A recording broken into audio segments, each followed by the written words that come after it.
حروف لین کہلاتے ہیں۔ الف کے اوپر جب زبر، زیر، پیش یا جزم آ جائے تو پھر اس کو حمزہ کہتے ہیں۔ الف کے اوپر زبر، زیر، پیش یا جزم آ جائے تو پھر وہ حمزہ کہلاتا ہے۔ یعنی حروف مدہ میں جو الف ہے یہ حمزہ نہیں ہے، یہ الف ہے، کیونکہ اس کے اوپر نہ زبر ہے، نہ زیر ہے، نہ پیش ہے اور نہ جزم ہے۔ اگر الف متحرک ہو جائے یا اس کے اوپر جزم آ جائے تو پھر وہ حمزہ کہلاتا ہے، اور اگر اس کے اوپر جزم آ جائے الف کے اوپر تو پھر اس میں جھٹکا سا لگتا ہے اور وہ حمزہ کہلاتا ہے، وہ الف نہیں کہلاتا۔ تو آج کے سبق میں ہم نے پڑھا کہ مخرج اس جگہ کو کہتے ہیں جہاں سے کوئی حرف ادا ہوتا ہے، یعنی حرف کے نکلنے کی جگہ۔ جوف دہن، جوف کہتے ہیں پیٹ کو اور دہن کہتے ہیں منہ کو، یہ فارسی میں کہتے ہیں، اور جوف دہن کہتے ہیں منہ کا خلا، یعنی منہ کا خالی حصہ، منہ کے اندر خالی حصہ۔ حروف مدہ 3 ہیں، الف، واو اور یا۔ الف سے پہلے والے حرف پر زبر آ جائے، واو ساکن سے پہلے والے حرف پر پیش آ جائے اور یا ساکن سے پہلے والے حرف پر زیر آ جائے تو یہ حروف مدہ کہلاتا ہے۔ ان کو ایک الف کے برابر کھینچتے ہیں، اور ان کو حروف مدہ اس لیے کہتے ہیں کہ جب سبب مد آ جائے تو پھر ان پہ ہم مد بھی کرتے ہیں۔ ان کو حروف ہوائیہ بھی کہتے ہیں کیونکہ ان کو جب ہم ادا کرتے ہیں تو منہ سے ایک ہوا سی نکل جاتی ہے اور یہ حروف تمام ہو جاتے ہیں، ادا ہو جاتے ہیں۔ اور ان کو حروف علت بھی کہتے ہیں۔ یہ 3 نام ہیں حروف مدہ کے۔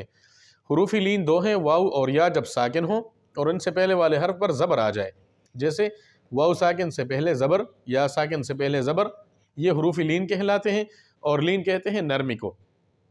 الف کے اوپر جب حرکات آ جائے، زبر، زیر، پیش یا جزم آ جائے تو پھر اس کو الف نہیں، پھر اس کو حمزہ کہتے ہیں۔ ابھی ہم چلتے ہیں جمال القرآن کتاب کی طرف اور وہاں سے پڑھتے ہیں۔ چوتھا لمعہ، یعنی چوتھا سبق لمعہ کہتے ہیں چمک کو، سبق کو۔ جن موقعوں سے حروف ادا ہوتے ہیں ان کو مخارج کہتے ہیں، یعنی جن جگہوں سے، جن موقعوں سے، یعنی جن جگہوں سے منہ کے اندر وہ جگہ جہاں سے حروف ادا ہوتے ہیں ان کو مخارج کہتے ہیں۔ مخارج جمع ہے مخرج کا، اور حرف کے نکلنے کی جگہ کو کہتے ہیں، اور یہ مخارج 17 ہیں۔ مخارج جو کل ہیں، ٹوٹل ہیں، وہ 17 ہیں۔ ان میں سے جو مخرج نمبر 1 ہے وہ ہے جوف دہن، یعنی منہ کے اندر کا خلا۔ جوف دہن یعنی منہ کے اندر خالی حصہ، اس سے یہ حروف نکلتے ہیں۔ واو جب کہ ساکن ہو اور اس سے پہلے حرف پر پیش ہو، جیسے المغضوبی۔ المغضوبی میں یہ واو ساکن ہے اور اس سے پہلے والے حرف پر پیش ہے تو یہ واو مدہ ہے۔ یا جب کہ ساکن ہو اور اس سے پہلے زیر ہو، جیسے نستعین۔ نستعین میں یا ساکن ہے اور اس سے پہلے عین پہ زیر ہے تو یہ یا مدہ ہے۔ الف جب کہ ساکن بے جھٹکے ہو، ساکن بے جھٹکے کا یہ مطلب کہ اس کے اوپر جزم، زبر، زیر یا پیش نہ ہو اور اس سے پہلے زبر ہو، جیسے صراط، یہ الف ہے اور اس سے پہلے والے حرف پر زبر ہے تو یہ الف مدہ ہے صراط میں۔ اور ساکن بے جھٹکے اس لیے کہا کہ زبر، زیر، پیش والا اور اسی طرح ساکن جھٹکے والا حمزہ ہوتا ہے، جیسے کہ میں نے بتایا کہ الف کے اوپر زبر، زیر، پیش یا جزم آ جائے تو وہ حمزہ کہلاتا ہے۔ اگرچہ عام لوگ اس کو بھی الف کہتے ہیں، جیسے الحمد کے شروع میں جو الف ہے یا بأسن کے بیچ میں جو الف ہے۔ الحمد کے شروع میں جو الف ہے اس کے اوپر زبر ہے اور بأسن کے درمیان میں جو الف ہے اس کے اوپر جزم ہے تو یہ حمزہ کہلاتا ہے، یہ الف نہیں ہے، یہ واقع میں حمزہ ہے۔